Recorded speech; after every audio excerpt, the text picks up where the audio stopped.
Hello and welcome to Unfrazzle with me, Louise Miller. If you're a solo business owner and you have a big, exciting vision and loads of ideas that you want to get out in the world, but without drowning in a sea of overwhelm, then this is the podcast for you. Each week I'll be sharing bite-sized insights to help you stop faffing and stay focused so you can make your brilliant ideas happen and make a bigger impact in the world. It's time to step away from the hustle and find a kinder, more sustainable approach to productivity. So grab yourself a cuppa and let's get started.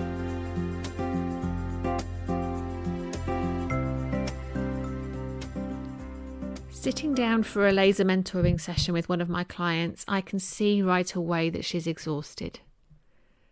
And when she begins to speak, my suspicion is confirmed. Brow furrowed, she tells me about all of the things that she has to do. Her mind is racing, her stomach is in knots, and she's really worried about how she's going to fit it all in, and it weighs really heavy on her shoulders.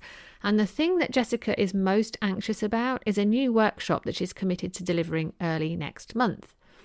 She tells me, I don't know what to do. I want to create something that I feel inspired by, but right now I have no idea what that is.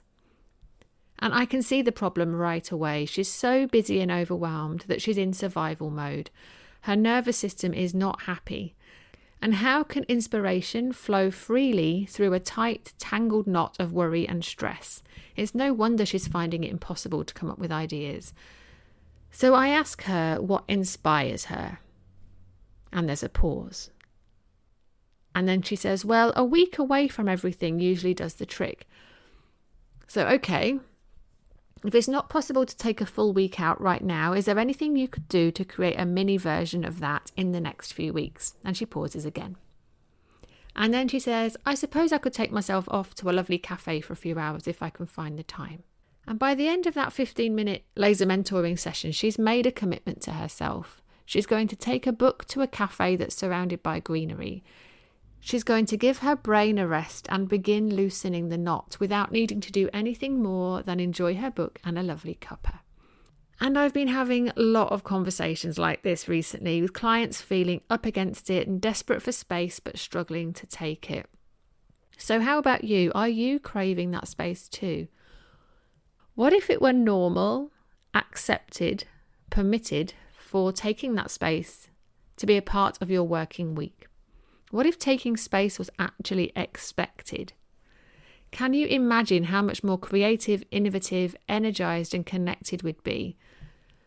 But instead, we've been raised in a culture that tells us that real work means sitting at our desks with our heads down. And so, we cram our days full of doing in order to feel good about ourselves. It's a hangover from the Industrial Revolution when people had to clock in and out, and when productivity was actually directly related to the amount of time they spent at their workstation. But the trouble is, most of us are still running this outdated version of a work ethic that's been handed down to us through the generations, but that simply doesn't make sense in today's knowledge economy.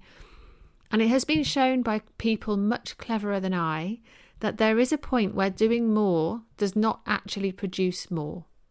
Where doing less, but thinking more, will produce better outcomes. So why do we still feel like we're being naughty or lazy or slacking off if we take time during our working day to go for a long walk or head to our local cafe with a book? Instead of seeing those things as break time, I wonder what would happen if we started to view being away from our desks as valid work time. What if taking space became an important business activity, no different from me recording this podcast, sending an invoice, or showing up for a client? During that laser mentoring call with Jessica, I suggested that it might help to view her time reading in a cafe as work. And I said that to her because I knew that if she saw it as a morning off, there was a very good chance that it wouldn't happen, because how could she possibly justify taking a morning off when she's already overwhelmed by how much she has to do? But if she could view getting into a different environment and reading for an hour or two as an important, necessary part of the process that is going to allow her to create a fabulous and inspiring workshop, then she's way more likely to do it, and hopefully without feeling guilty. So if I'm honest, it does sadden me a bit that we need to frame this much needed space as work. But undoing a lifetime of programming just doesn't happen overnight. Your work ethic will probably shout louder than my gentle invitation to take a break. So whilst I strongly believe that our self-worth has nothing to do with how much we get done and that we all deserve and need time to rest, breathe and have fun, if the only way we can give that to ourselves is to acknowledge how important it is to our productivity, then so be it. If you're craving space right now, but you feel it's a waste of time or a luxury you can't afford, or that you're not allowed to take it, maybe it's time for a reframe. Taking space is an important part of your work, so please go put it in your diary and then make sure you take it. I hope that this helps, and I'm looking forward to seeing you again soon. Thank you for listening to Unfrazzle. Sharing is caring, so if you loved this episode, please share it on your socials or head over to Spotify, iTunes or wherever you get your podcasts and leave me a review. Not only will I be hugely grateful, your ratings and reviews will help others to find this podcast so that even more people can make their ideas happen. Thanks so much and see you next time.